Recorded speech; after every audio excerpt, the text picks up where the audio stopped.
I think we're on. So let's call the meeting to order. This is Warminster Township Board of Supervisors meeting for Thursday, March 2nd, 2023. Let's all stand for the Pledge of Allegiance. I pledge allegiance to the flag of the United States of America and to the republic for which it stands, one nation, under God, indivisible, with liberty and justice for all. Please remain standing for a moment of silence or recognition for our servicemen and civilians serving overseas.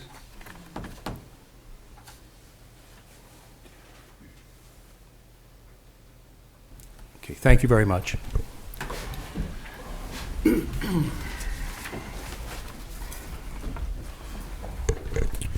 All right, so we have a few announcements. The board had an executive session, and the items included personnel issues and litigation issues.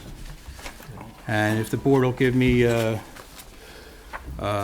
leeway here, I'd like to make a motion to add the Warner Park lighting bid process to the new business. So I'll make the motion. I'll need a second. Second. Any questions, comments? Any from the public? About time. All right, so let's call the question. All in favor? Aye. Okay, so we'll add it to new business.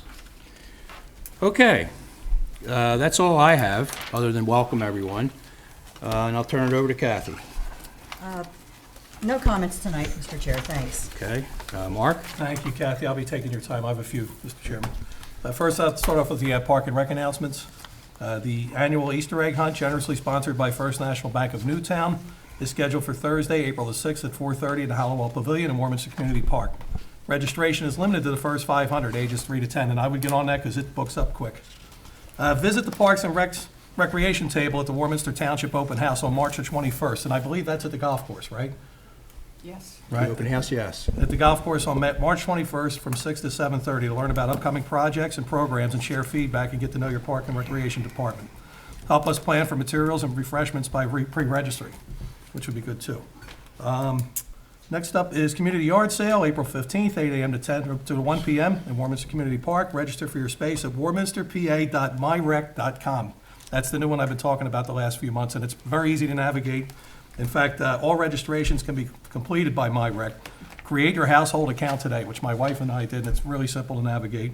And facility permits, including pavilion rentals, have moved online to myrec.com. So it's very simple to navigate. So I recommend using that and registering for those things. I have a couple others, Mr. Chairman. I want to wear my pink tonight because I want to remind everyone that March is Colon Cancer Awareness Month. And as a lucky survivor, it's been, I shouldn't say it, but it's been 7 years now, that everyone should schedule their colonoscopy and their screening. And they've lowered the recommendation to age 45, by the way. Don't let the insurance company tell you, age 45, get your colonoscopy. I'm living proof that it works, the early detection. I also have two more, Mr. Chairman. I'll leave the one for last, and this one I was going to do at the end of the meeting, but I'm afraid she might be asleep by then. I'd like to wish my lovely wife, Erica, a happy 30th anniversary, which is this weekend, and we'll be celebrating there you go. at the Jersey Shore. And I've been saying it every year since I've been here. Her mother, Pat Gaber, she didn't think we'd make 30 days. So, and I know she's watching tonight, so she didn't think we'd make 30 days. Look at her now, Pat. She's First Lady of Warminster. I'm just kidding. I want to wish her a happy 30th anniversary, and we're looking forward to 30 more. And the last one I have, Mr. Chairman, is we have a Boy Scout in the house tonight. Connor McGurdy's in the house, and he's here to do his government report for the as part of his training. Why don't you come up and tell us who you are?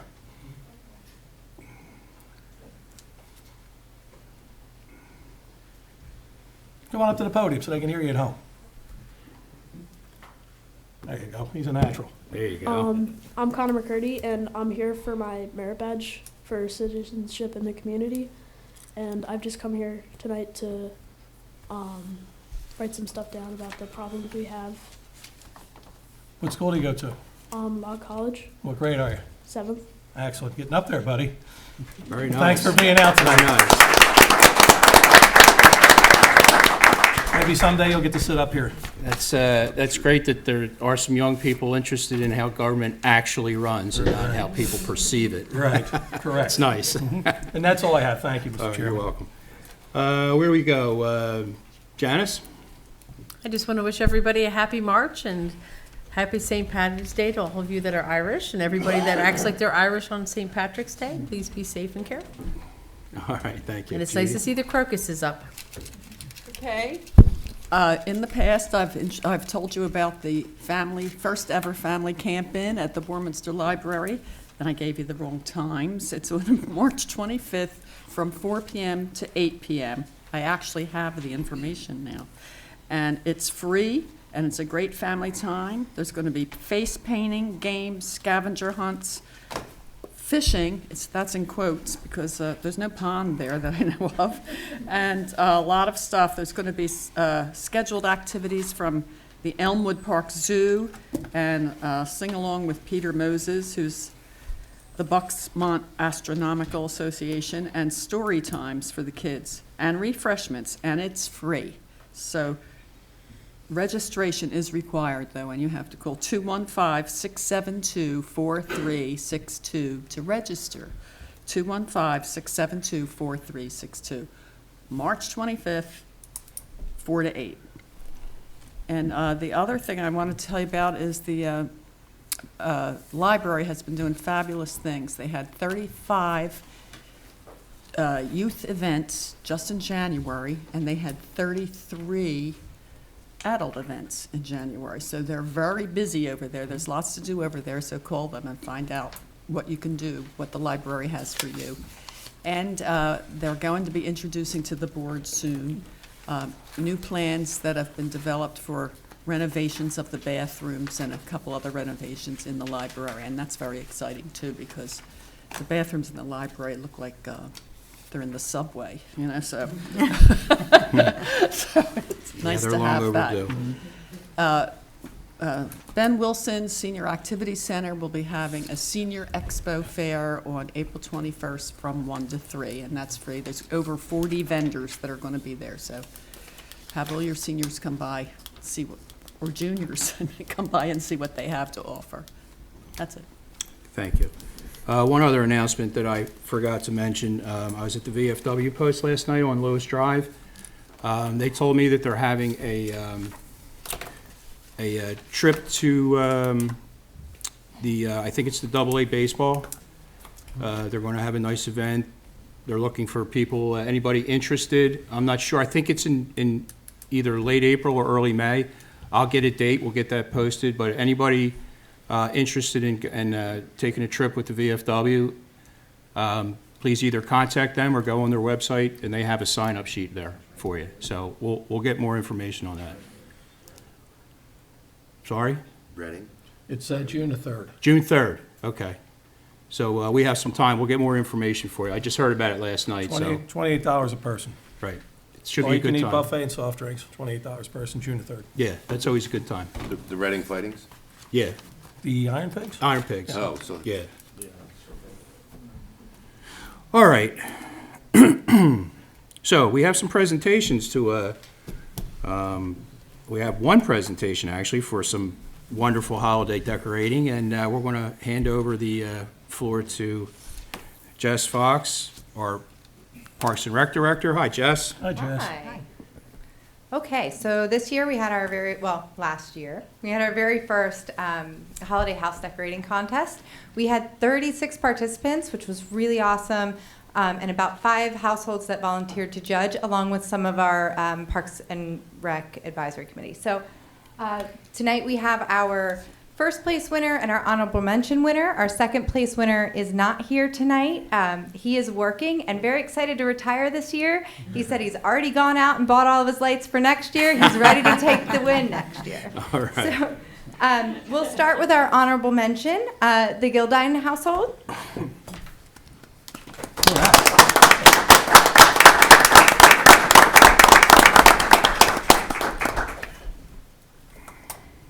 Here you are. And we have a certificate and a gift card, which is the prize this year. And we hope to keep expanding this. So I hope people sign up again next year. And the coffee mug, too. I like that. Yes, Yeah. our Got to get one of them before I go. Our Parks and Rec coffee mug.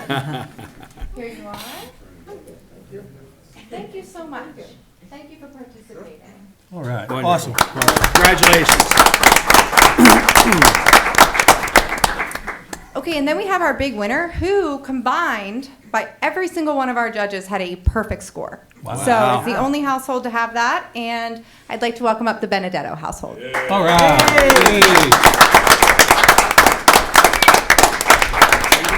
you guys paying the electric bill? Got a gift cards for Pico. Thank you.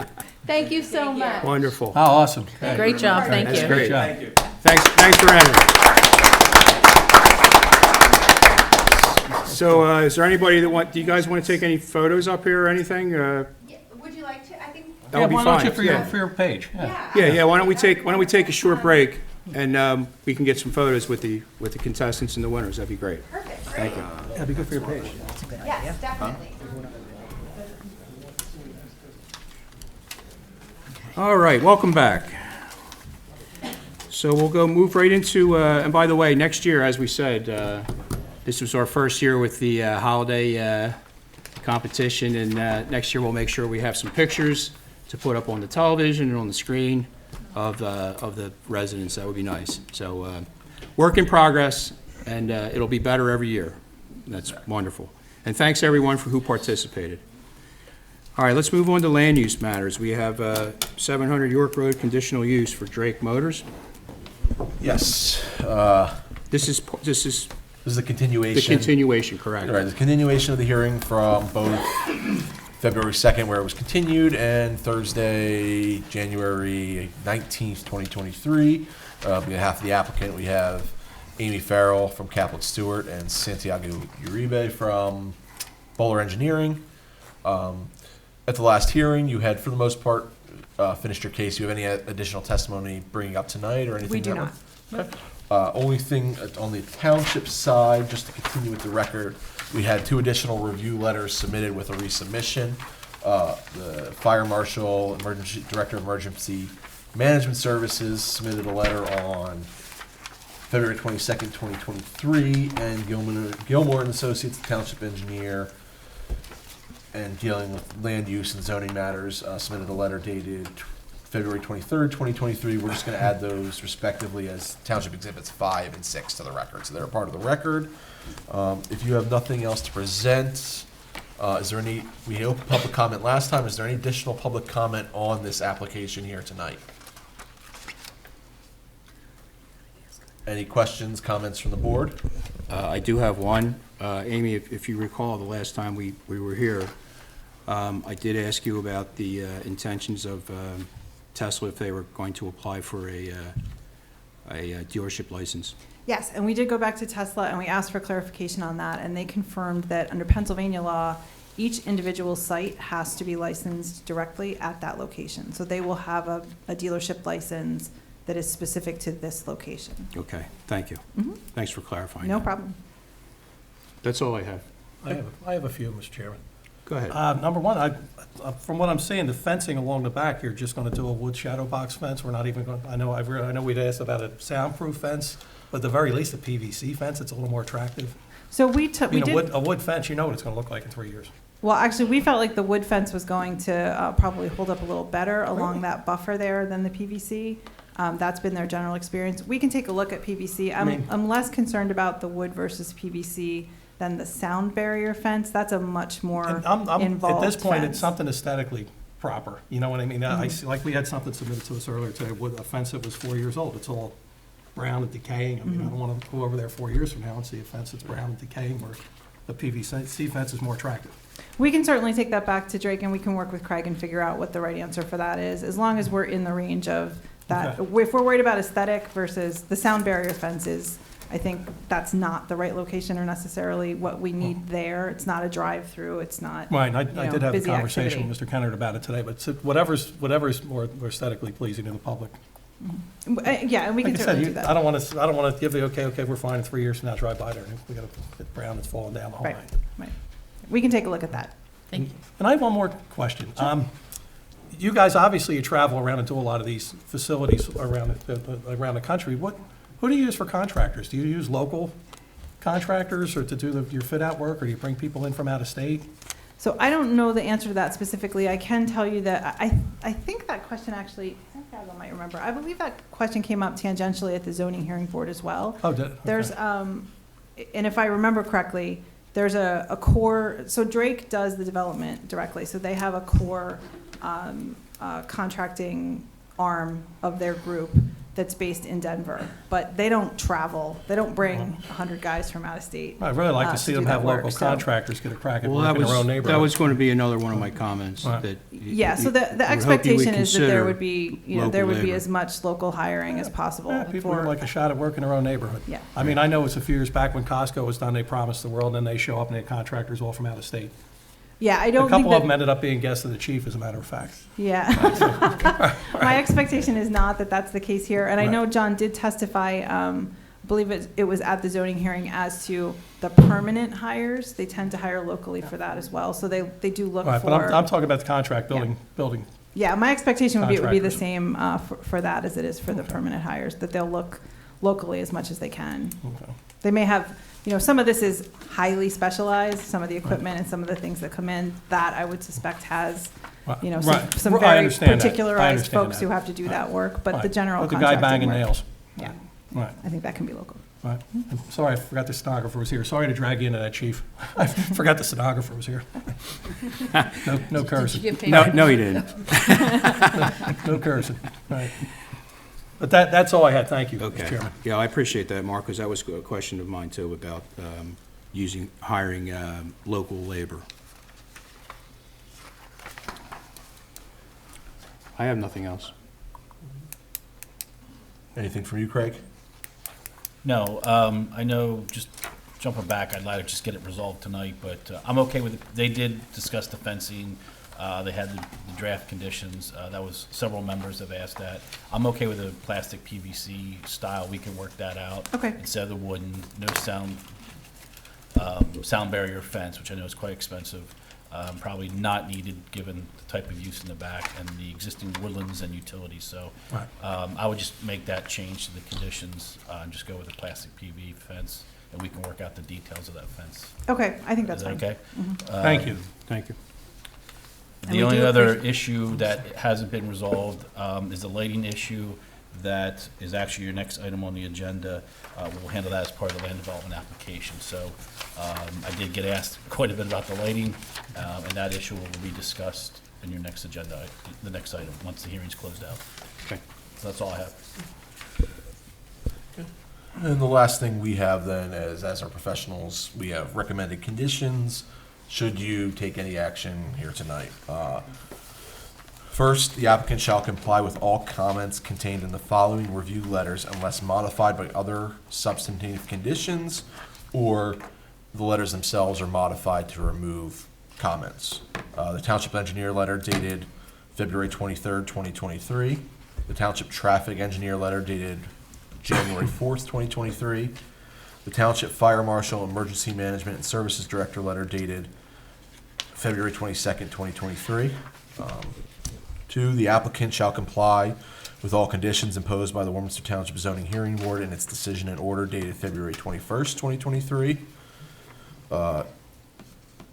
Included with this, there was a request to allow the 2 access points to remain. Should you allow the 2 access points to remain, we recommend, along York Road that is, the applicant agrees that any further modifications to those sites will require additional approvals from the Board of Supervisors and/or PennDOT. The applicant shall relocate the existing cross-lot access driveway between the property and the 606 York Road property, tax map parcel 49-944, either in accordance with a certain reciprocal easement agreement dated October 31st, between Liberty Bell Capital, Lidl U.S. Operations, and Warminster Township, or by mutual agreement of the respective owners of the property, the 606 York Road property in Warminster Township, with which a new reciprocal easement agreement shall be executed. With regards to this one, we have drafted a new agreement, and that's the way we're going to go. And Yes. from our standpoint, it's approved, they were approved, we're waiting on just confirmation from the other property owner. The applicant shall reconfigure the parking area and provide traffic control measures to provide a fully defined minimum 24-foot wide access way from the cross-lot access with the adjacent Warminster Plaza Shopping Center to the signalized driveway intersection with York Road, State Route 263. All parking spaces shall be striped to a minimum of 9 feet wide and 18 feet long. The applicant shall extend the sidewalk along the property frontage to connect into the sidewalk along the driveway to the Warminster Plaza Shopping Center, and repair any damaged curb or sidewalk along York Road, State Route 263 frontage, per section 2103 of the township ordinances, and this is anything that's been identified to the township with regards to areas that need to be fixed up. In lieu of submission to PennDOT for a traffic signal timing study and intersection upgrades, construction of ADA compliant ramps and sidewalk installation from Roberts Road to the adjacent parcel, tax map number 49939, the applicant shall contribute to the township in fee in lieu in the amount of $50,000 prior to the issuance of any building permits. The applicant shall provide erosion and sediment control measures for all proposed earth disturbances and regulated activities and submit an erosion and sediment control plan to the Township and Bucks County Conservation District for review and approval prior to the issuance of building site work. Permits for interior building demolition and interior and exterior building improvements may be issued once the plan is recorded. Staging and site mobilization are allowed as well. After the mill and overlay of the parking area and removal of the raised concrete islands, the applicant shall submit an as-built plan to the township confirming that the constructed improvements did not alter the drainage pattern to the existing drainage facilities. The applicant shall deed restrict the stormwater management green portion area of the lot via an easement or other recorded legal instrument to prevent overdevelopment, overcrowding of the land, to help mitigate the township's downstream stormwater management concerns. The applicant shall supplement the proposed landscaping along York Road property frontage with alternating ornamental trees and landscape beds with a mixture of evergreen shrubs and perennials as follows. Provide one additional ornamental tree and 2 landscape beds between Warminster Plaza and the southern driveway, and provide 4 additional ornamental trees and 4 landscape beds between the southern driveway and Roberts Road. Next condition, in lieu of providing the required landscape buffer along the western property line adjacent to the R1 zoning district, the applicant shall install and maintain a 6-foot high privacy fence along the perimeter paved area. Next condition, all proposed lighting improvements shall conform to the requirements of section 27/2020 and 22/524 of the township ordinances, except as otherwise waived by the Board of Supervisors pursuant to the waiver of land development application, and all proposed pole-mounted fixtures shall be installed within existing and/or proposed landscape beds, islands, grassed areas where feasible.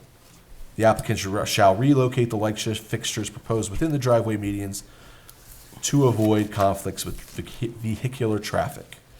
I apologize, this is a lot of conditions, but we do have to get it on the written record.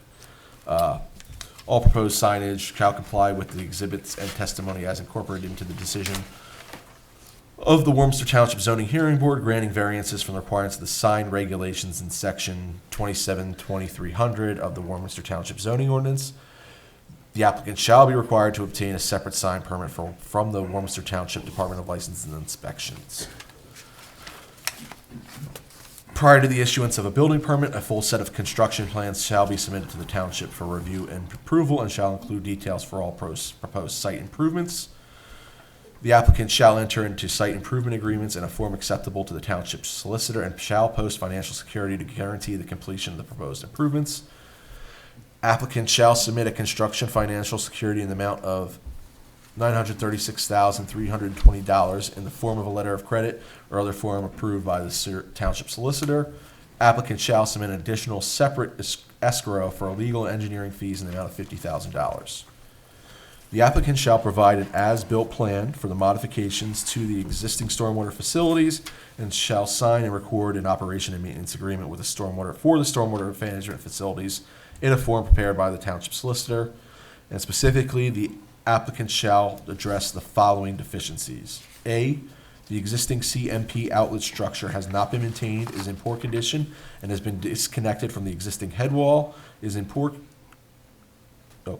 right at the same line. Therefore, the existing corrugated metal pipe shall be removed and the existing outlet structure shall be replaced with a new Type M concrete box or equivalent that is designed to increase the storage volume of the facility to the emergency spillway elevation. Supporting calculations shall be provided. No additional earth disturbance will be needed in connection with this work. And B, all pipes and structures located on the site and along York Road, State Route 263, property frontage shall be inspected and cleaned. The applicant shall perform any maintenance necessary per the O&M agreement. The applicant is responsible for all required approvals and permits, anything from the Township Municipal Authority, the Fire Marshal, the Bucks County Conservation District, or other utility providers. The applicant shall record the finalized zoning plan upon approval of the waiver of land development application. The applicant shall comply with all applicable federal, state, or local laws and regulations. And lastly, this one wasn't on the list, but the development shall be in substantial conformance with the testimony presented here today and all exhibits submitted. Those are our recommended conditions, and at this time, action would be in order. And these are approved, correct? Yes, we have no objection. No objections to the, okay. So is there a motion to approve the conditional use? I'll make a motion that we approve the conditional use. Is there a second? I'll second, Mr. Chairman, with one comment, just for the public's edification and young Connor here. This is the Tesla dealership being proposed for York Correct. Road. I know the application just has the address. And just a clarification, you're making the motion that the approval is subject to compliance with these conditions. Subject to Correct. the compliance of the terms of the conditional use, correct? Right. Yeah. And a PVC fence. Well, we'll work that out with staff. Okay. Any questions or comments from the board? From the public? Okay, let's call the question. All in favor? Aye. All opposed? And the chair votes aye. Motion carries 5-0. Thank you. I know that took a lot of work between you and the staff to get it here. And we So, really appreciate their willingness to, I know this has been a really aggressive schedule. We've been, as we've said to you, Drake is bound by Tesla's schedule, which requires opening this year in order for this to move forward.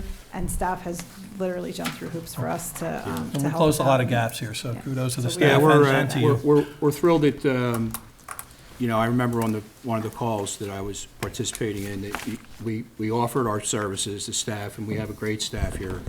And I'm glad we worked it all out, because that's the last large property in the township that needed a tenant. It could So, use a little love. Yes, a lot of love, actually. I love So- the drawings. So welcome. Thank you. Welcome, thank you. Thank you. All right, so we'll go to part 2. Yes, so part 2 of this, the developer has submitted a waiver of land development application, largely because many of the items addressed with regards to saldo as well as zoning were addressed in those conditions. And so they're seeking a waiver of land development. And specifically, there was 2 items we did have to bring up here at this portion with related to the lighting, and I'll turn it over to Craig. Actually, what I was going to do is turn it over to Amy just to go, I assume you'll go introduce the Bowler Engineering letter, March 1st, 2023, and then I'll respond to that. I think Scott said there's 2 items, Sure, I think there's, so, or 2 sections. There's 2 sections, yeah. yeah. Does everybody on the board have a copy of, I have additional copies if you need them. There's a March 1st of 2023 letter from Bowler. That's the waiver request letter. I think it's the last one in this. It's just 1 page. That's February 14th. Oh, you know what, they wouldn't have, this one came yesterday, that's why. Yeah, what, could we have I have some copies, additional please? copies. Yes. Okay. That's right, this was the new one. Oh, okay. Yeah. Thank you. Thank you.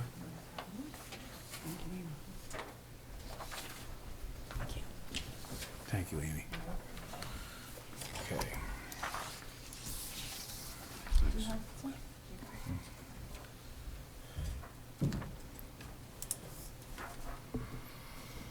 So this is a little quirky because we're seeking a waiver of land development. So technically, we're waiving all of the specific requirements of land development because, as Scott said, they've already been addressed as part of the conditional use. However, with respect to the lighting specifically, if you remember back to some of the conditional use discussion, we had a discussion about some of the existing conditions related to the lighting within the parking lot. And the zoning hearing board making its determination that to the extent they were existing nonconformities, they were permitted to continue. Even if we were modifying those, they could be expanded under the zoning provisions. And so we didn't need any zoning relief related to those. There are separate saldo provisions related to lighting that mimic the zoning ordinance. So just sort of out of an abundance of caution, as we kind of started talking through this with Craig and Scott, we thought the lighting in particular, we should be clarifying to specifically waive those provisions so that everybody understands exactly what you're getting there. And it really has to do primarily with, there's sort of two different buckets. One, you'll see the first bullet point there, has to do with the overall lighting level in the parking lot. There's a provision in the saldo that permits a maximum of 5 foot candles. There are points within the parking lot because of the way that the lighting has to be set in order to be safe in a space this large, where the lighting exceeds that 5 foot candles. The overall average lighting is actually well below the 5 foot candle max. As you can see in Matt's letter, it's 2.33 foot candles is the average when taken over the entirety of the parking lot. But because there are sort of pockets within the lot, because of the location in relationship to the building or in relationship to certain other features that exceed that 5 foot candle maximum, we're asking for that partial waiver there.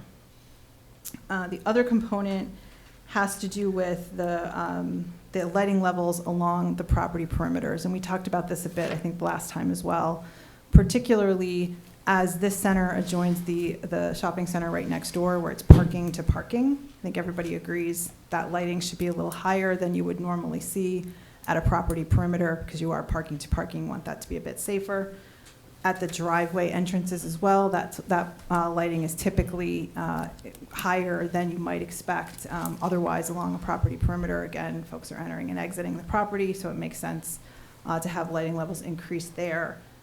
Excuse me. And here along the rear of the building, because this building is so close to that rear property line, the lighting levels as you hit the property line are a little higher than you might otherwise normally have along the rear property line. Again, that's an existing condition. We're not changing that. So the waiver is really just to maintain that existing condition, excuse me, in its present condition. So those are the two waivers specifically that would be sought in addition to the kind of global waiver of land development.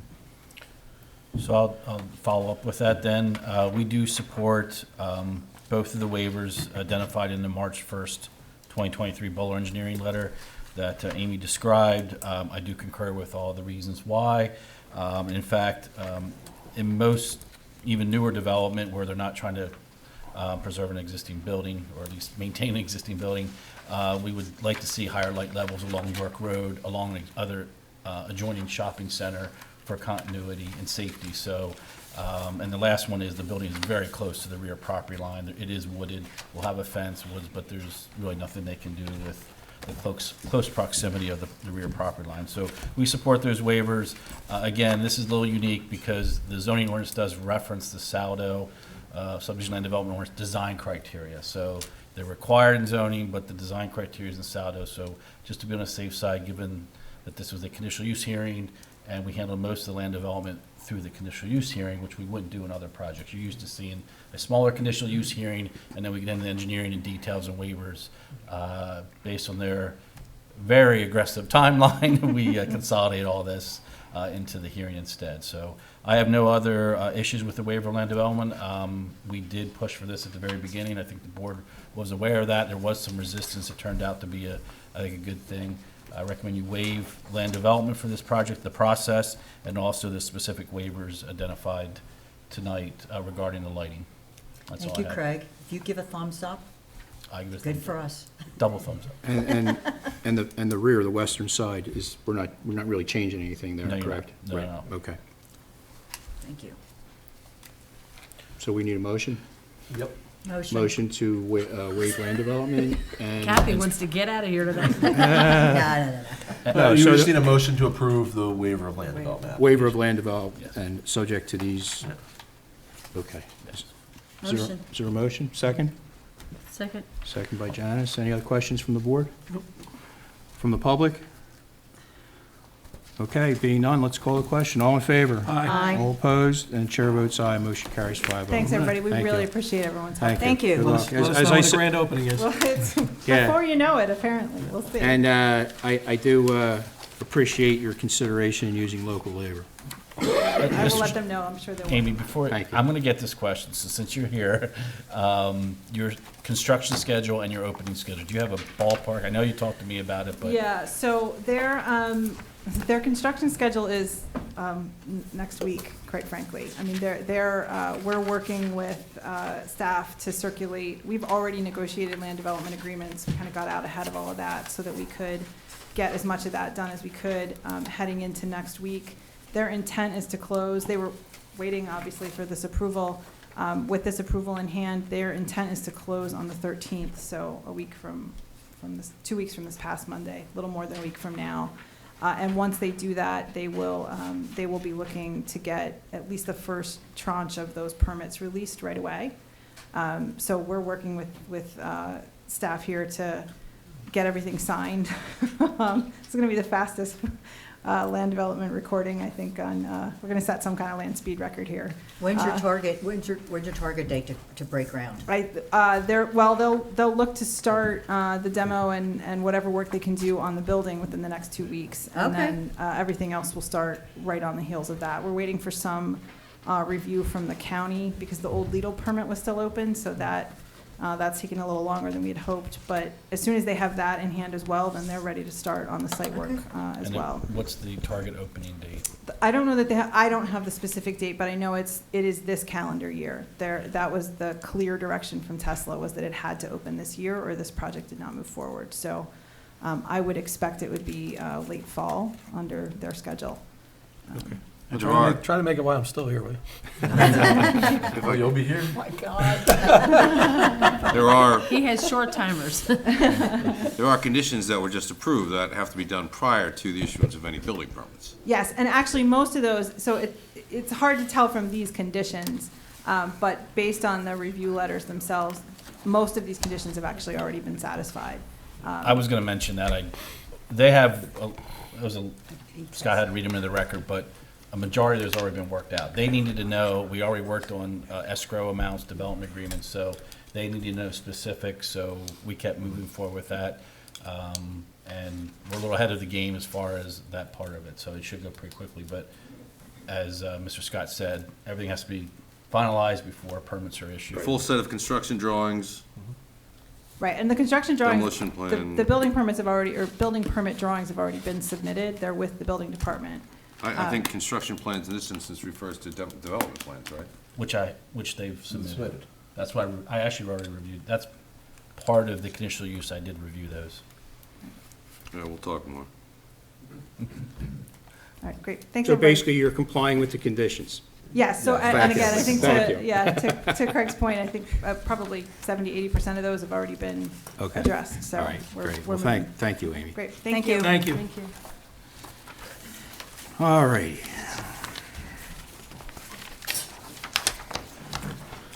$50,000, $50,000. Public comment. What? This time, you can come up, you have 3 minutes to if you have something to say. Okay, being none, let's move on. Thank you, John. Johnny saves it for later. Johnny saves it for Yeah, I know, he later. drags it on in the end, yeah. All the late night TV people tune in for Johnny. Yeah. Right. It's like Johnny Carson. It's like Johnny Carson. Right? He needs a sidekick. All right, let's move on to the consent agenda. So we'll consider approval of the Board of Supervisors minutes dated January 20th, 2023, and we'll also consider approval of the Board of Supervisors minutes for February 2nd, 2023. We're going to authorize the Township Administration to publish requests for services for professional property appraiser.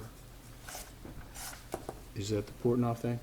No, this is for the, once we get the Blight Committee up on its feet. Oh, I needed I a got you, okay. And then authorize participation in the Bucks County Co-Responder Program and execution of memo of understanding, and I think that has something to do with the police department, correct? Yes, sir. The use of a county employee to work with our police department, the one in Warrington and Warwick, to respond to calls that are suitable for, I guess, more suited to a social worker than a police officer, subject to the municipalities involved providing certain things like a desk and a car and whatnot, and It starts June 21st, 2023, ending May 31st, 2025, unless, of course, we want to pay for it ourselves after that. Well, that's, we'll cross that bridge Funded by when we the get to county. it, because the county did say that they may have other funding. So I just want to, just for the edification of our residents, that this has been adopted in, I believe, Bristol and a couple other townships, Yes. Falls, I think. and Falls, Bensalem, maybe Middletown too. Middletown, yeah, so it's been at Definitely least, Falls and Bristol. yeah, and what it's done is, this is for people, the police are very, very busy. They respond to violent crime, all kinds of crime, and sometimes, 25% of their time is devoted to responding to a lot of people that just have mental health issues.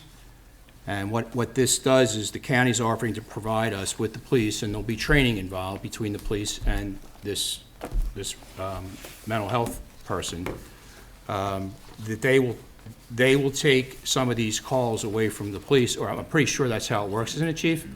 That's right. You want to come up and tell us how this works? Because I thought I know it, but then evidently I don't. The look on his face tells us. Yeah, I could tell. When I looked over there, I'm like, oh, I'm going down the wrong lane here. I got a smile on my face. No, it's a county project. Hello, I'm Jim Dowling, Chief of Police.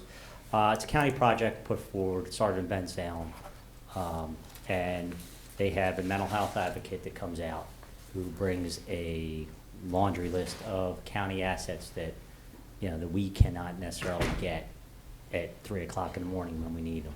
So this person will come out and help us with those issues. Unfortunately, almost every job we go on, there's some sort of either drug addiction, alcohol addiction, child abuse, mental health, you name it. It's maybe all the above.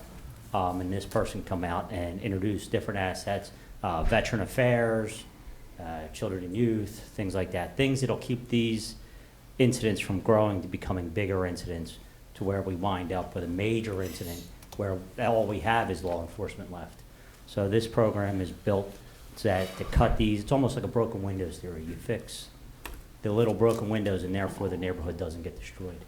So therefore they go out and they help these little incidents, because it might just be one thing, hooking somebody up with Veterans Affairs and getting them the veterans benefits, or getting them into drug addiction rehab, or getting them into get them housing, get them someplace that they need to go. So it won't be around the clock. It'll be some sort of hours during the week where myself and Chief Goldberg from Warwick and Chief Frill from Warrington decide which is best beneficial for them and us. Like our busy time, most of the time is like 1 o'clock in the afternoon until about 1 or 2 o'clock in the morning. So sometime in there, they'll read our reports from the day before, the time they missed, and they'll go out and address those issues that they missed.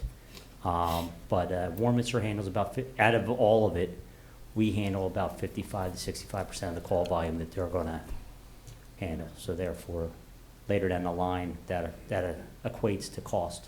We will probably pick up 55 to 65% of the cost later if we continue the program. Hopefully, there's more funding and this program takes off. Yeah. It just started in the upper end, so they have one advocate for, I believe, Richland, Quakertown, Hilltown, Percy, that area. And then Ben Salem has their own, and I think they're coming out of it. They're going to adopt it. And then Middletown and Falls share one. So, but the 3 Ws, as they call them, us, Warwick, and Warrington, will share one.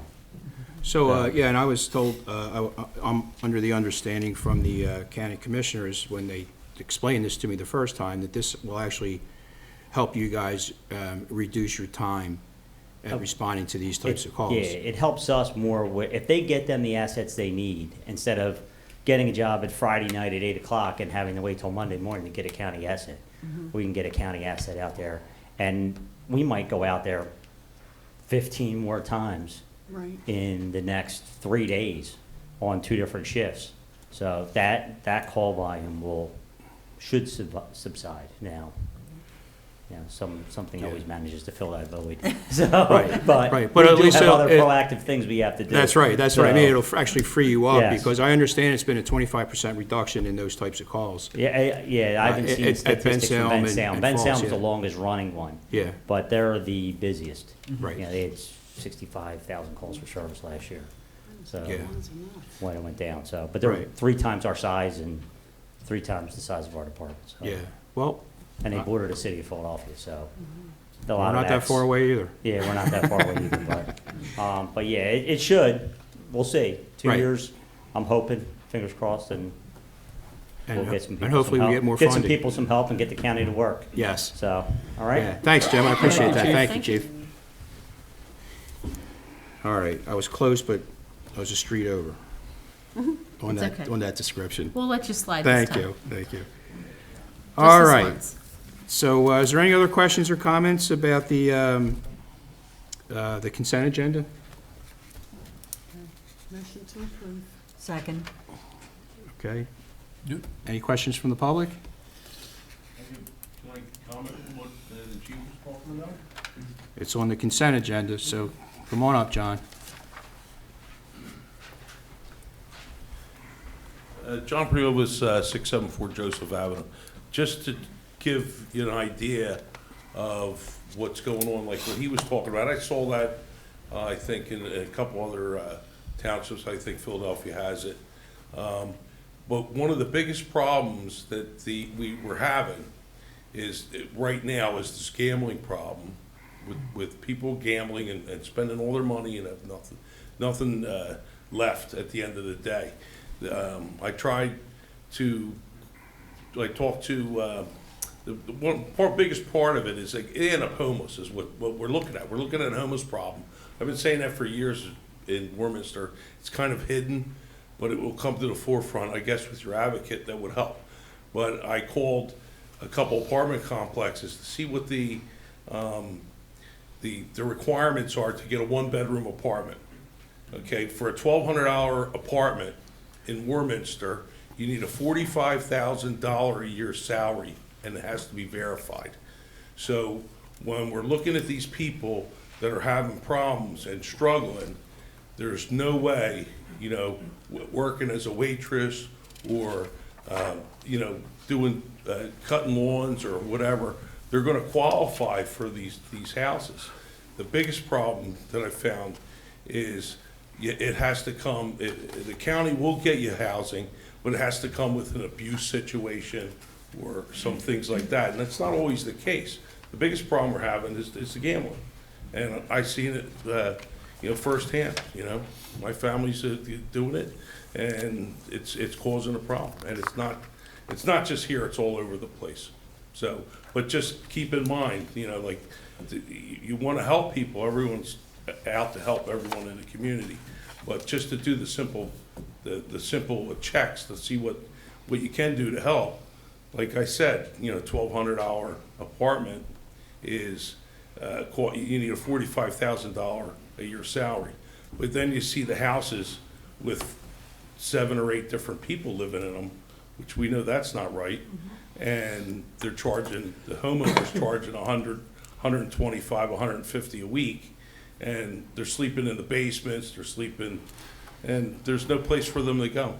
So affordable housing is one of the biggest problems that we have. You know, we've out marketed ourselves, you know, for the lower income families and things like that. So in the future, you know, probably should look at that kind of stuff too. You know, all right. Okay. Thanks, John. Thanks, John. Any other comments? All right, being none, we'll call the question. All in favor? Aye. All opposed? Chair votes aye. Motion carries 5-0. Duly noted, John. All right, Mr. McKee? Thank you, Mr. Chairman. I'll make a motion and ask for a second to approve the bill list dated February 16th, 2023, in the amount of $980,555.24, along with the supplemental bill list dated February 16th, 2023, in the amount of $556,464.51, with a total of $1,537,019.70. Second? Second. Okay, any questions or comments from the public?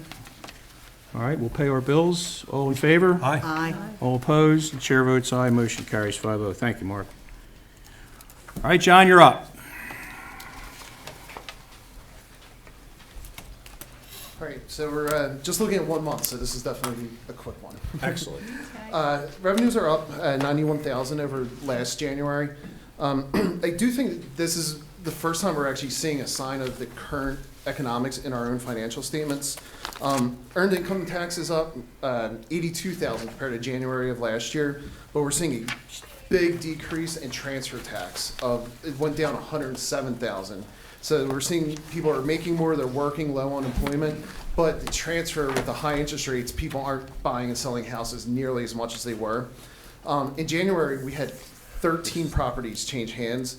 On average, on the 5 years, we usually have about 38 per month. So that's where I definitely can see this shift in everything. On the expense side, we are at 7% of budget. Last year, we were at 7% of budget, so we're tracking pretty consistently year over year. Besides that, the only other announcement I have is, since Bobby isn't here tonight, is the tax bills went out and the money has already started coming in. I'll pick up the first check on Monday from her. So next, when we look at the March financials, we're going to actually start seeing the money coming in for the real estate taxes. Be on time. Oh, always. It's pretty simple. Any questions? Sounds good, Not John. tonight, John. Thank you. Thanks, John. Thank you, Thank John. you. All right.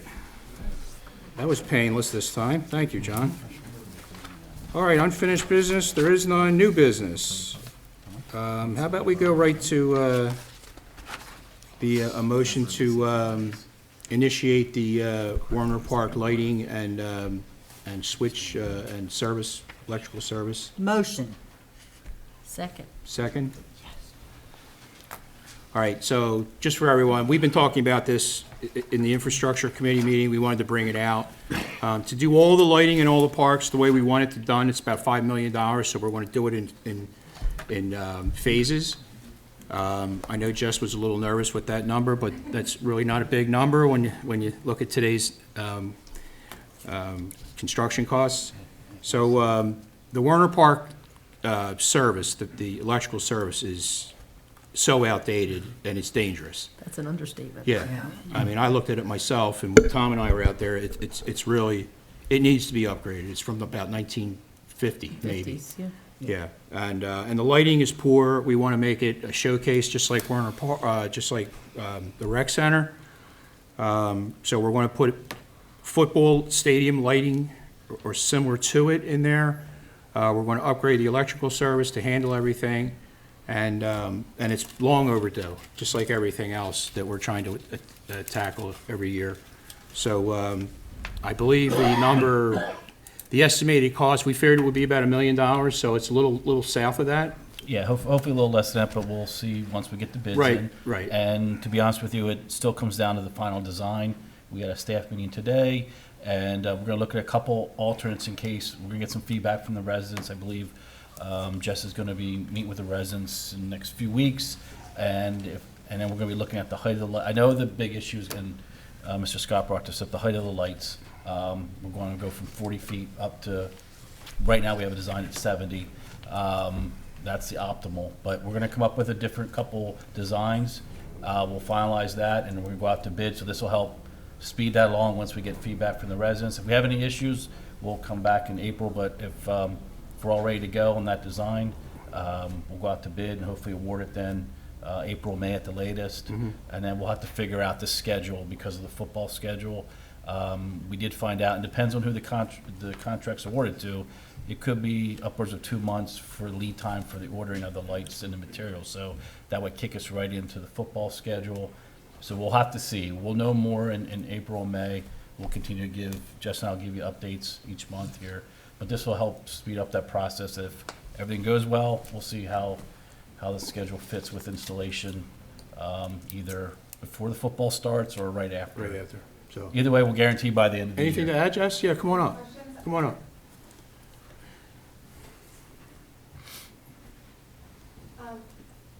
I don't have anything to add unless there are more questions. As Craig said, we're going to go out to the residents, start talking to them, anyone who may be affected by the increase in the pole height. But one of the great things about the increase in the pole height is that this is really concentrated light.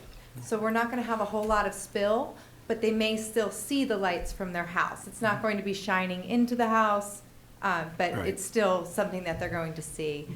So we're going to do our best to get this done as quickly as possible. We do have to be cognizant of the fact that football starts first week of August, and we can't have football in a construction site. No. So we need to see where this all lands when it comes to who's bidding the project, what the lead times are, and whether or not we're going to have any construction issues along the way. So we'll need to consider all of those things before making that final decision. Yeah, thanks, Jess. And the key here, to me, I know Janice and I had a discussion with Tom at a meeting about another subject. And it would be optimal to have it done, but I would rather have it done correctly than just done. Because everything I've ever seen in these parks has been just done to get it done, and it never works. So I'd rather make sure that we have everything, drawings, everything all secured and squared away. And if it takes us till December, it takes us till December, but it'll be a 30-year lighting. Yes, and that's one of the things that I said to Musco when they came out to help us with design, and Chris Green. When we were out on site, I said, I don't want to come back here for lighting. Right. We want this to be done, we want it to be done correctly, and we are not coming back here. So get it right and get it right the first time. Thank you, Jess. So we are going to handle that and get that done. The other issue is that we don't have anywhere else to put football. So if we Right. did have an alternative site, but we don't have a site that's large enough to handle the parking Right. and the number of players and teams that they have. So we're going to do our best to get it done before the season, but in the spirit of doing it right, if it has to wait Yeah, until November. In reality, it may not be finished. Correct. Right, Yeah. okay, and Yep. that's fine. And if there's any short-term solutions that we can come up with, you know, I'm meeting with Rob next week, the president of the Pioneers. I've been in conversations with Janice. If there's small, short-term fixes that we can make that are low cost, we'll look into those as well. Okay, great, thank you, Jess. Thank you. Thank you, Jess. Craig. Tom, as you as well. Okay, so any other comments from the public? So should we call the question? All in favor? Aye. All opposed? And the chair votes aye. Motion carries 5-0. That's fantastic. It's about time. I'll say. Excellent, excellent. All right, 2023 Road Repaving Bid Award. Is that Mr. Kenner? I guess I'll take that. Okay. Unless Aaron wants to step up to the podium. Aaron, you want to come up and have your 15 minutes? I'll handle it. Nah? All right, so, yeah, Okay. if there's any questions, we'll have her jump up. So you have your road program in front of you, a memo dated February 24th, 2023. I think everybody's aware of the road program. We went out to bid and opened the bids publicly on February 21st, 2023. Based on those bids, and working with Andrew McAdams from Public Works, we are together recommending award the paving contract CN 2023-01 to James D. Morrissey Incorporated in the amount of $1,650,109.75. That includes all work in the base bid and alternate one. The scope of that, just to remind everybody, includes about 35 roadways and about up to 8 miles of road for the base, including the alternate. If there's an issue with the cost down the road and we reduce the scope, we would eliminate the alternate, and that would reduce it down to like 6.7 miles. But my recommendation is to award both, and then if there's issues with budget and the ARPA money or anything else, we can always modify that later. One other note, this is subject to the RC, your responsible contractors ordinance, so that will need to be reviewed by your solicitor and our office as well. If they do not meet the RCA requirements, then we will move to the next lowest responsible bidder. But as of right now, it is James D. Morrissey for $1,650,109.75. Okay. I'll make a motion that we, oh, May So- I? I'm yeah. sorry. Go ahead. I just want to make two comments. One, if we want to talk about the financing, Mr. Ramey's prepared to do so. The second thing is, we also want to include the 82,500, the 5%. Engineering, construction administration costs. Of course we Oh, will. I'm sorry, okay. So it's, So it's $1,732,615.24. yes, sir, thank you. Okay, That would be the total project cost. but Project cost. The award would be the number I gave, yes. right. The award for the actual paving is $1,650,109.75, plus the engineering, construction, and administrative costs, which are And necessary. that's an estimate cost. Yes, it may be less, Maybe. okay? Is there a motion to award? Yes, I'll make a motion to award the bid Is there a second? to Morrissey. Sorry, Judy. Is there a second? I'll Okay. second, yes. Okay, so now I know we're, John, I think we're a little, this is a little bit above our budget.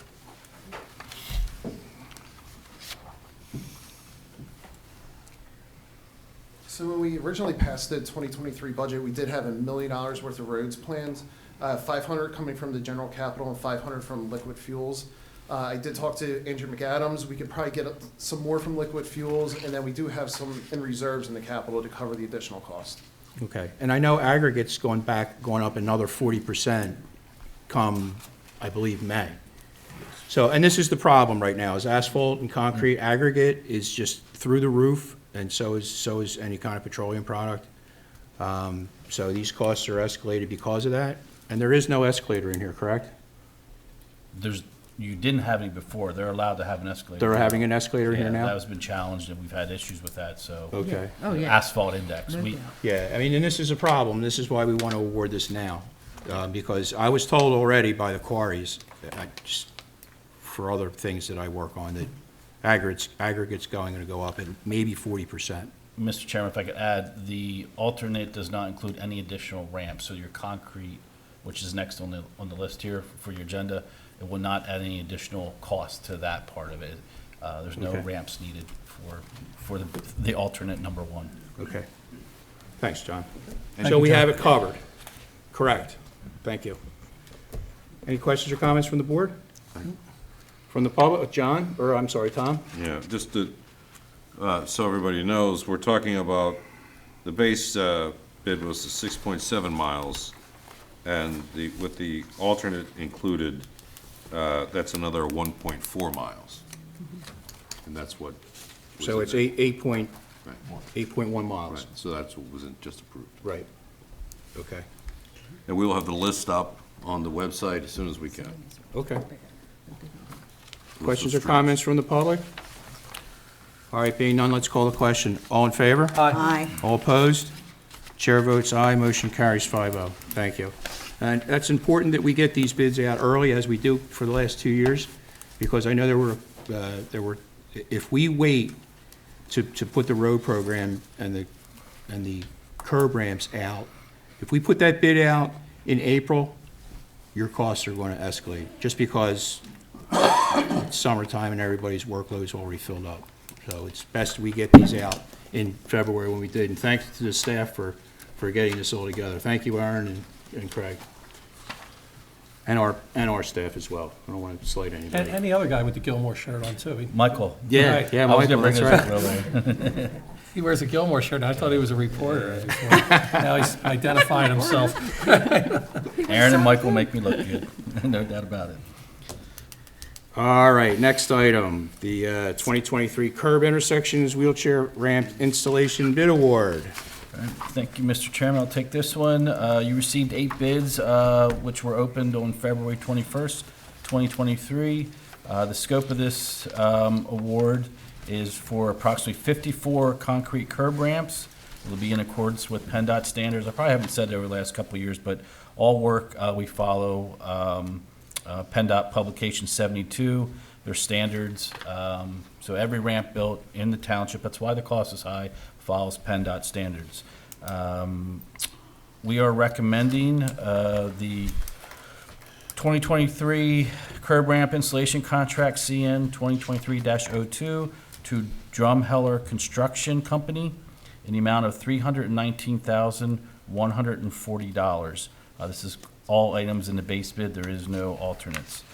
This is subject to, again, the RCO requirements, which will be reviewed by the solicitor and my office over the next month. So therefore, we are recommending, again, the award to Drummer Heller Construction Company in amount of $319,140, subject to the RCO requirements. Is there a motion? So moved, Mr. Chairman. Second? Second. Okay. Any questions or comments? From the public? Okay, let's call the question. All in favor? Aye. All opposed? Chair votes aye. Motion carries 5-0. And that is subject to the RCO requirements. Correct. Okay, thank you. All right. Warminster Township Employees Organization Agreement for the new 4-year contract, and I'm happy this will be the last one, won't it, Tom? Well, actually, Mr. Chairman, I'm afraid I'm going to have to ask the board to defer this to the next meeting. We did run into a snag earlier today about getting the language just so. Okay. Just can't seem to get that one Not tightened quite up. there yet. No? Take action to table it or no? Do we need it? Yeah, do we need it? No motion has been made, so no action. So we'll needs just to be leave taken. it go. Okay, great. Thank you. All right. Agreement with Spirit Golf, Five Ponds. Mike, is he still here? Come on up, Mike. Tom, Yes. who am I Yeah, turning this one over to? I'll kick it off. Thank you, Mr. Chairman. Mr. Chairman, ladies and gentlemen of the board, the agreement we had with Five Ponds Golf Management, AKA Spirit Golf, ran out at the end of 2022, and within the confines of that agreement is the language for a 3-year extension. We think that we want to change that so that we can get a 5-year extension, which is the draft document in the packet dated first addendum to the golf course management agreement between Warminster Township and Five Ponds Golf Management LLC. We added a couple new items in there. By mutual written agreement, I'm just going to read these real fast. Go ahead, if you'll Tom. indulge me. Go Thank ahead. you. By mutual written agreement, the Township of Five Ponds may elect to extend this agreement for additional 5-year terms, which is what we're asking you to do. The changes would be, therefore, run us out to December 31st, 2027. And we are instituting a new amendment for the management fee. The Five Ponds will be paid a monthly management fee of $9,500 per calendar month to be prorated for any partial calendar month occurring during such portion of the management phase. During the term of this addendum, which is the 5-year agreement, the Five Ponds shall be entitled to a cost of living adjustment to the management fee based upon the percentage increase, if any, in the consumer price index over said index in effect for the preceding year for the Philadelphia urban area as determined by the U.S. Department of Labor. If there is no increase in the CPI, the compensation shall remain unchanged. Any increase in the cost of living in any of those years noted shall be capped at 2%. Set amounts shall be paid each month and no later than the first day of each calendar month. Payments may be made by electronic funds. Fund transfer and wire transfer into the account designated by Five Ponds, to by check made payable to Five Ponds' successor or designee. Management incentive fee is added to the agreement as follows. In addition to the base management fee contained in the section I just read, the township shall pay to Five Ponds a management incentive fee that is calculated to be calculated as follows: 5% of the operating gain in excess of $900,000, but less than $1,000,001, and 10% of the operating gain in excess of $1 million. Such operating gain shall be based upon the final audited financial statements and paid no later than 30 days after the financial statement date. Finally, upon completion and submission of the yearly audit of liquor sales by Five Ponds Insurance Company, the township shall reimburse Five Ponds for the liquor liability insurance. Everything else in the agreement dated from 2018 will remain in effect except as noted in this document. And I believe that we have the consent for the agreement from Five Ponds, AKA Spirit Golf. You do, and thank you very much for the opportunity to continue our contract. We've enjoyed the relationship, obviously, with the township and Five Ponds for since 2014, and continue to look forward to running the golf course and doing a great job for you. It's a no-brainer. You do a phenomenal job. We get calls all the time from groups that come in there. Oh, I'm going back there. It's great. Yeah, thank you very much. Yeah, you Great, guys do a thank you. great job. there's Yeah, no working doubt. hard and got a great team behind us, so, they make the magic happen, so I appreciate all their efforts. And Mike, with your permission, Mr. Chairman, Go ahead. I'm glad to vote for this, and a couple of reasons why. I'm over there quite often. It's a phenomenal place. But if you go back 10 years ago, this golf course was a tremendous headache for this township and Oh, Board of yeah. Supervisors. It was. Yeah. Your company has come in here and turned this golf course around, Yeah. and made it not only best of Bucks County, best in the state of Pennsylvania last year. Yeah, So that's kudos to you and your staff. Thank You guys, you saved the golf course, really did. it's been great. It's been Yeah. great fun to do it. Hoping for there's overnight rain, we'll put it that way. I should have waited till We after like we the overnight execute this. rains. I should Yeah, have waited yeah, till we right, execute this. He'll want more Let's not money. talk weather, He'll want yeah. more money. I should have waited till after we execute the agreement. But no, thank you, Mike. You Yeah, and we your staff. appreciate your Yeah, heart, thank you your very much, efforts over there. You do a great job, and hopefully we continue to expand on the rental side as far as the home. Yeah, I know it's small. One of these days, we'll probably get to Marley and her that. team's doing just an amazing job of booking business, and Yeah. the events just keep coming, so we know there's opportunity there, and so we look forward to continuing talking through those things. Excellent, thank Yeah, you. Thank you. All right, so it sounds like you're in agreement. How about the board? I'll make a motion, Mr. Chairman. that we Second. adopt the agreement. Second, okay. Any other questions or comments from the board? From the public? Thrilled with All right, let's call the question. All in favor? Aye. All opposed, and the chair votes aye. Mike, congratulations. Thanks and again, Thank Mike. you for your Thank you. service. Thanks, Mike. everybody. Thanks, Mike. Thank you, too. All right. Next on the agenda is the Portnoy Law Associates, the discussion of a possible ordinance. And we have Kevin Barakas, is it, Kevin? Kevin Durack. Reacts, okay. Well, thanks for having me out this evening. I see some familiar faces when I was here about 3 years ago, when you guys first brought us in.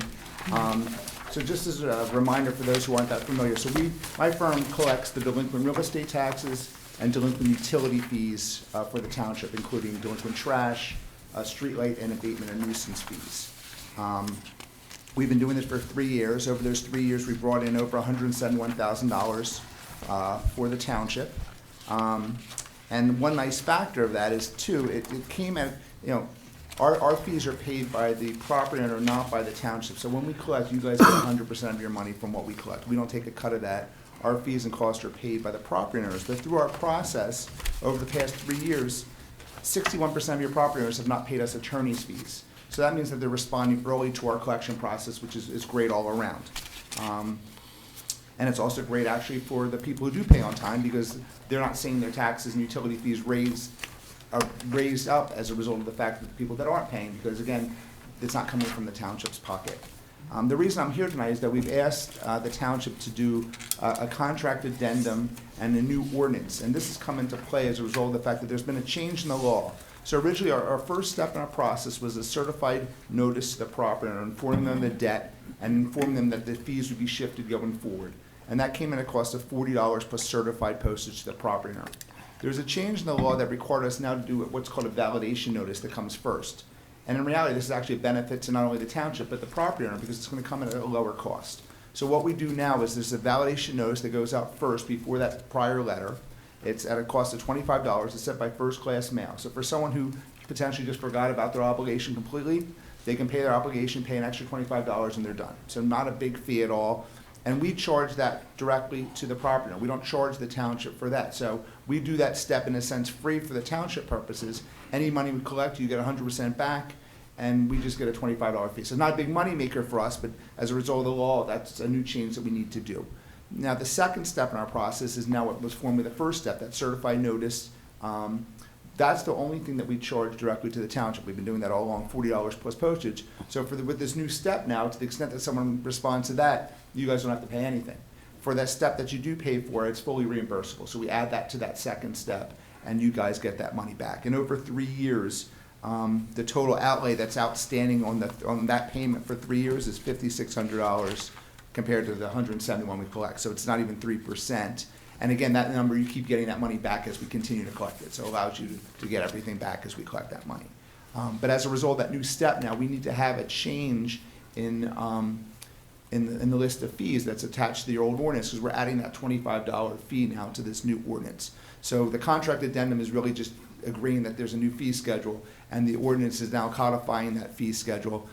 There's a few minor other changes in the fee schedule, but very minor, nothing really related to the main things that we do. So there's a main sequence of events that we do. None of those costs have changed. There's a few things that we have to do when there's unusual situations where we can't get service on someone, maybe out-of-state service, we have to do this and that. So we've sort of explained those in a little bit more detail. But if you look at the fee schedules, they're virtually identical.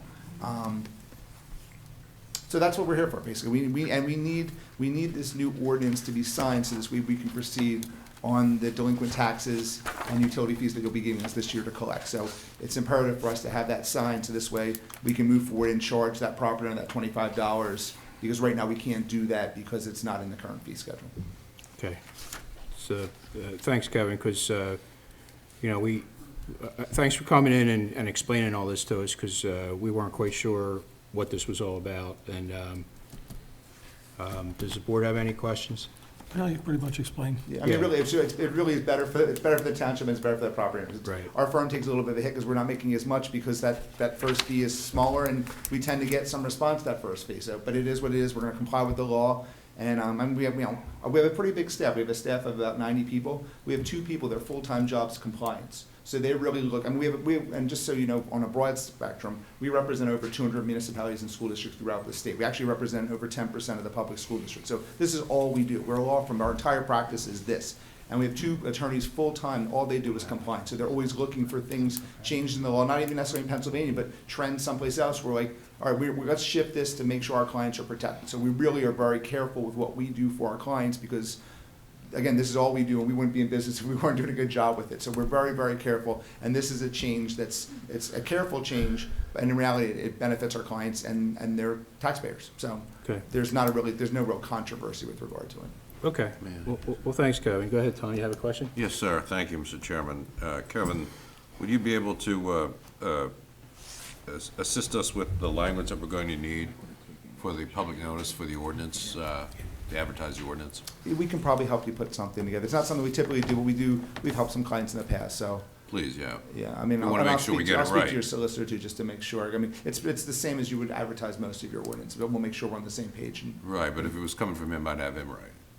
I mean, he could write it if he wants, but, and now I'm ask this question to the board. So we want to do this in anticipation of adopting this ordinance in April? We're not going to take any action tonight until we see what exactly is the ordinance is about. I recommend to the board that we don't take any action tonight. I agree. I agree. Okay. So no authorization of the advertisement for the ordinance? No, We not can do until that. we say it. All right, We can thank do you. that in April. Yeah, we Second, can do it in April. Oh, well, I have a question. When does the law go into effect? The new. It's already been in effect, so, yeah, it's already implemented, and we actually started last year doing this, we just weren't charging for it. Okay. But we need to charge for it. I mean, it's a lot of extra work. I don't want to take an action for something that I haven't read yet. Right. Nor do I. No, I know that. Okay. and I'm sorry, what's the resolution for? No, it's just the ordinance, and then it's a contracted amendment, because the old contract has a fee schedule attached to it. This new fee, but basically the amendment's basically saying that we're just replacing the fee schedules, everything else remains the same. So that's, I mean, the amendment for the contract is 2 paragraphs, and the ordinance is basically it's just identical to the old ordinance, and the fee schedule's now changed, basically. Okay. So, Well, we'll take this under consideration, and then when we see the ordinance and the contract, the terms, then we'll take action. great. Okay? Yeah, and again, in the interim, any questions, obviously, feel free to reach out to me. Okay, great. So, Thanks for coming. Thank you. Thank you. good. Good to see you. everyone, yeah. Yeah. Okay. The Blighted Property Committee appointment, I know that there's been, I'm actually happy to see this happening. I know Kathy's been talking about this for years, and we've always had a bigger fish to fry. We could never get to it. Janice has already done some stuff to, she's been working on this a little bit. So we're talking about, it says here 1 from the Board of Supervisors, 1 from Planning, and 2 appointed at the Board of Supervisors' discretion. I would like to make that 2 Board of Supervisors. I think that's a good idea. and one from planning. We don't have to appoint them now, do we? Or we do? You don't want to? I don't even, have we entertained anything yet? There is one letter in here got from one Jane letter. Taylor. Yeah, Jane. Is Well, it- she could, I guess that would be fine, and then we just have to appoint somebody from planning, That sounds good. okay? I'll make a motion that we appoint Jane Taylor to the, Well, we have to adopt the. I guess you have to adopt the board first, sorry. Yeah, I'll make a motion that we appoint Janice and Kathy to the committee. okay. Co-chairs? Co-chairs or chair? Kathy, are you chair, or are you co-chairs? How you doing to do that? Co-chair sounds good to me. I think we can work together. I think we can. I would hope so. All right, so far, we've been working together pretty well, so I hope that continues. Okay, so what am I doing here? I'm lost now. Can I just make a comment about it? Well, let's make the motion first, if Okay. you don't mind, Kathy. Oh, Are you sure. okay? Oh, yeah, sure. So we're going to make a motion to appoint, because the committee's already been, The ordinance Wait. exists, the only thing we don't have is the members of the committee. And the Okay. committee plays a role in deciding which properties will be in the blight process. okay, It's one of the steps along the way of a very long yes, process. yes. Okay, so far we have Kathy, and Janice, and Jane Taylor. And we'll have to Right. appoint somebody from planning. Which we can do. At the next meeting, that's fine, Okay. yeah. All right, so is there a motion for the? Motion. Second? I made it. Oh, I'm sorry, Judy Oh, did, she okay. did. I'm Yeah, sorry, I'll yeah, second, okay. I'll second. Sorry, Sorry okay. about that. All right. Any more questions or comments? Kathy, you have a comment? Yes, I have a comment. I know some folks have been contacted over the years why we haven't addressed this issue. And to be perfectly honest, the last 3 years, we've been trying to keep our township out of bankruptcy. So that has been our number one priority, and that was without selling the municipal authority. So we've had bigger fish to fry. Now we have the time, and I will tell you, I've researched this. There are hundreds of thousands of homes all across Pennsylvania that are blighted. And what that does in the community, for all the folks out there, is it decreases your property, okay? And the neighbors that live next to it, it's a real eyesore for them too. So this committee will take care, kill two birds with one stone. Basically, we'll be increasing the property values of any of the homes that are next door to somebody, and it will be a better quality of life for the neighbors that surround it. So I thank Janice for wanting to, she's already been looking into these properties. I think we can work well together to take care of some of this in the township. So I'm excited about this committee. Good, Kathy. And I just want to add too, that it's also a safety issue because we get squatters. And Yes. we just had a big issue with squatters this last month, and it can be very dangerous. In one case, when they couldn't live in the house anymore, they put a recreation vehicle out on the front lawn. Right. We're Yeah, living there's it. been So there's been some issues it's here and bad, there, yeah. and it will make the community a nicer place to live. All right, so any questions or comments from the public? All right, let's call the question. All in favor? Aye. All opposed? And the chair votes aye. Motion carries 5-0. Thank you, everyone. Okay. I'm sure we'll all work well together. All right. Tom, Mr. Scott, you're up. Mr. Chairman, ladies and gentlemen of the board, I'm going to call on Lisa Howdy-Shell, the Assistant Township Manager, to give us some more detail into an issue that Mark alluded to in the announcements, which was our event to be held at Five Ponds with all the township departments. Come on, Lisa, you got it. Come on, shake the cobwebs, Lisa. Let's go. Is that a yellow bus going over top of you, or? Well, we already know that Park and Rec is going to be there. Who else is going to be there? Everyone's gonna be there. We have All right. all departments. We have, fire marshal will be there, police will be there, Parks and Rec, finance, L&I. We invited also Ben Wilson Center, Bobby Loftus, golf course. I think there's like 10 different organizations, departments that will be at Five Ponds. Be from 6 to 7:30. Each organization will have their own little table. Team members can go around and speak to all of the departments, with questions, comments, concerns, look at the projects that are happening within Warminster, and have just a one-on-one with all of the representatives. And there'll be some light hors d'oeuvres and non-alcoholic beverages served. Okay. And no alcohol with the whole gang there. I don't want to see anybody get hurt. No, I beat it to that. He did that, yeah, okay. So thank you, Lisa. So what it is, just to augment on what, Sorry, real quick. So far, we have 30 people registered, so. Okay. we'd like That's about March another 21st, 30. correct? Would be great. And you can go March where to 21st. register?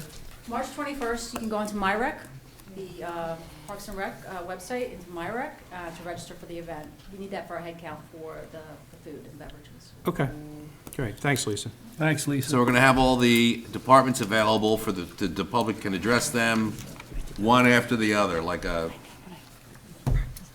it's everybody's dream. I just want to say that I was at Ben Wilson Community Center Board meeting last week, and they are thrilled that they were invited. They said nobody ever invited them to anything before, so they're really happy to be invited to this event.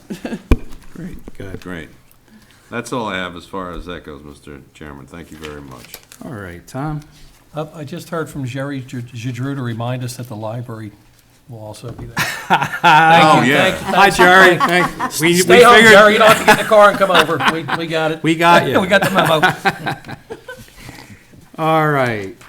Mr. Holbert. Thank you. Yes, good evening, thank you. Happy early St. Patty's Day, be safe, enjoy it.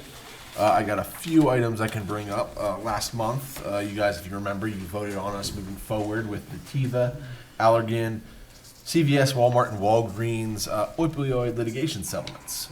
Things are starting to move fast. This week, all the participation documents were signed and returned. The number, I believe, came out to, I wish I brought my notes. We had a meeting yesterday where they were going through everything, but it's just over $19 billion in cash money. In addition, for a 10, and that's over the course of 7 to 15 years, depending on the different entity. In addition, TIVA, and this is going to be determined by each state, so I'm hoping our state chooses the first option, which TIVA, in addition to the, I believe it was $5.6 billion they need to pay, also needs to provide an option, and it's going to be determined by our state attorney general's office, either $1.2 billion worth of Narcan over the next 10 years, or an additional $240 million payment. I'm hoping that with our state, and especially our county, and I'll get into the reason for that in a second, goes with the Narcan option, reason being, so talk to them, because reason being, Pennsylvania is one of the highest states with regards to the funds we receive on a per capita basis. I believe we are, I should say, not that we're one of, we are the highest state. We don't receive the most money, but on a per capita basis, Pennsylvania receives the most money.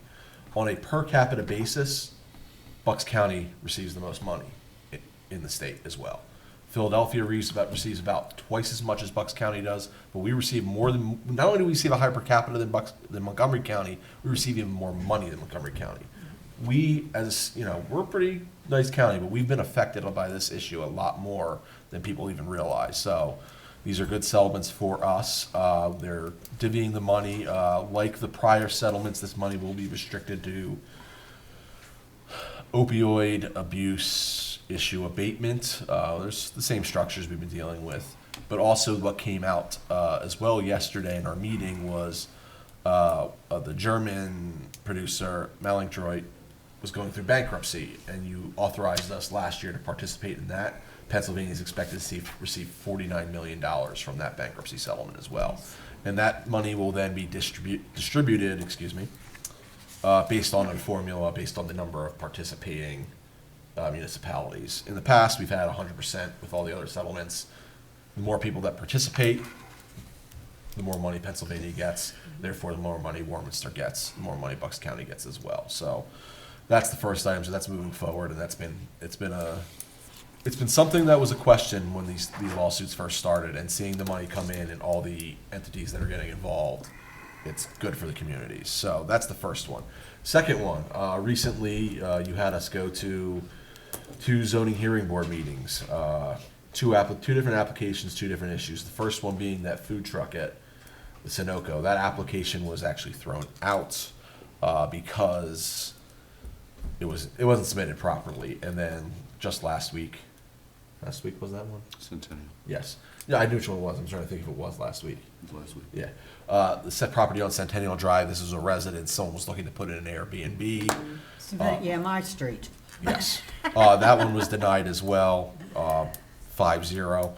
The reason I bring these up here today is it's getting noticed that we've been attending and defending our zoning ordinance. I received a call from another attorney, a friend of mine today, talking about not these two properties in specific, but similar issues where people in Warminster have come to them trying to get the, because they need help and they're looking to do similar things, but just getting an idea that the ordinances are being enforced and there's not going to be this free-for-all and things going on. So you're doing a good thing as well. It's being noticed, not beyond just the 7, 8, 9 of us sitting here and your people in the park, but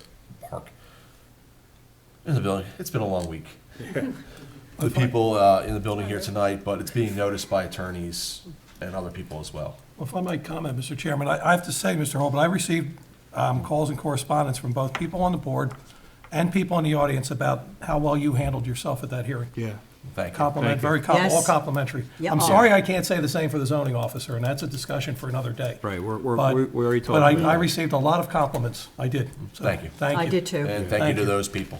And we'll have that conversation as we discussed. We never get calls like that about, so you should be. Yeah. Doing a So, great so job. basically the word out now is that we're actually enforcing our ordinances rather Yes. than allowing people to do whatever they like, which is a good thing for the community. Yep. Yeah, good, excellent. Is that it, Scott? And that was all I had, yes. All right, I read your memo. It's awful long. I have no updates. All right. Thank you. I do have. Go Actually, ahead, Craig, go ahead. I have two. Thank you, Mr. Chairman. You have our March engineers report. The Planning Commission met and their recommended approval of the Street Road Industrial Park. This is Lot 18 over on Nina Way. It's a 20,000 square foot office building. They also recommended approval of a waiver of land development, a small project, a parking lot expansion at 670 Lewis Drive. So what you will see those two most likely, unless something changes, at your next meeting, along with the project from last month, the Hartsville Court, 1250 West Bristol Road. That was the 20-lot subdivision or townhouse development. They needed to do some more information. There's some miscommunication. We thought we were going to work out some things before they came back to see you, so Scott and I both got calls. We'll work that out with them. They will also be on then your next meeting. So you'll have at least 3 land development projects on. And I think I talked enough tonight on the other projects, so I'll rest my case. Great, thanks, Craig. Thank you, Mr. Thank you. All right, second round, public comment. Johnny? Come on, John. Number 10. Oh, whoa, whoa, whoa, whoa, I'm sorry, hold on. All right, Oh, Tom? See, I didn't forget you, Tom. Yeah, that's Thank right. you. Thank you, I Mr. was running Chairman. right by you. 'Cause Go ahead, Tom, what do you got? Since we've accomplished so much tonight, I'm wondering if the Board of Supervisors is in favor of waiving having to meet on Tuesday, March 16th, no objection. 2023. No objection No here. objection. No objection. So the next board meeting will be Thursday, April the 6th. Ooh, that's a Phillies 2023. first game, you know. All right. It'll be over by It then. might be, yeah, so I'll be over too. Thank you. All right, Thursday, April 6th will be the next board meeting. Thanks, Tom. All right, now, John. John Priola, 674 Joseph Avenue. Just want to let you know, I get a lot of feedback from people talking to me about Job Lot, Davisville Shopping Center. I shop there. Seems to be a lot of people like the store. Yeah. I mean, I walk through it, it's not my kind of store, it doesn't have oil and car parts, you know what I mean? But for the most part, I've had, I talked to Shirley next door, she's coming from Feasterville. So people outside the community are now coming to Davisville Shopping Center, and it seems to be, coming alive a little bit, and that's a good thing. There's actually a woman that works there when it was the Acme. And when Oh, that really? opened, she said, I quit my job at Acme and I'm here. Yeah. There you It's- go. I shop there, it's a nice The store. other thing is, I think we got a pass for the winter, and you got a little extra snow money, so spoke too what do we soon, do with Johnny. that? Don't jinx it. Don't jinx it. Johnny, All- just all- go all- all the way all- through all- April. all- You can't spend it all. You can mention that in So just when we got get an about alert a on foot my of snow phone. or 2 feet of snow in April, we'll Well, bring you up here and say, what do you want us to What do? do you do with it? You sit on it and then just Yeah, we, defer we, until next year, or how do you do that? we'll spend it wisely if we're going to spend it this year, but most likely we'll hold it for the salt reserves for the following year. Okay, good. Let's, you know. Blizzard, the I didn't make We're not in any anyone- hurry, we're not in any hurry to It's spend a not lot of gonna money. snow. You're good. I was thinking about you today, John. You know, at the end of this year, being it's my last year, I'm taking the Emmy home with me, but I'm going to nominate you for Best Supporting Actor. And the Oscar goes to? Yeah, that's the Emmy. We're television. Your Emmy. Well, we all need Best supporting somebody to actor, talk. John Fiobo. Somebody's got to Absolutely. talk in this township. Who are you going to thank? Totally, Yeah. totally. All right. All right. We love you, buddy. You know Thanks, that. John. Nice to see you, Kathy. Yeah. Nice to see you too. All right. So any other public comment? Anyone? All right. So we'll go to supervisors' comments. I just want to wish everybody a happy St. Patty's Day.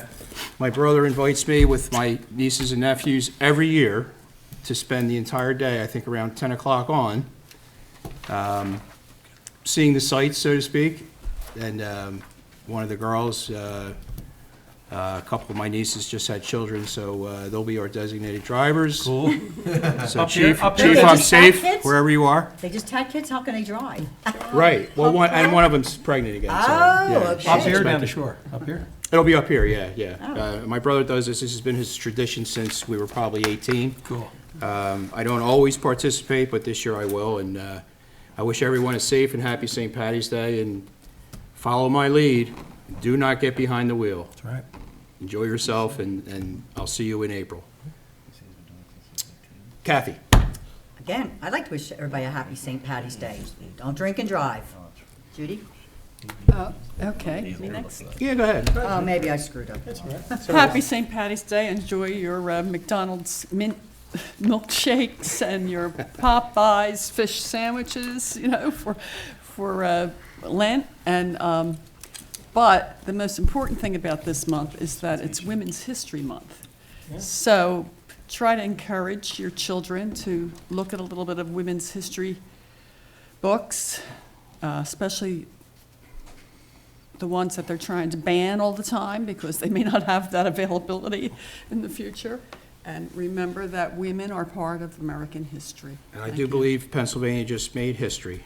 Yes, Did they they not? did. We have the first woman that's Speaker of the House in the House of Representatives, Joanna McClintock, and she's only the second person of color that's been a Speaker of the House.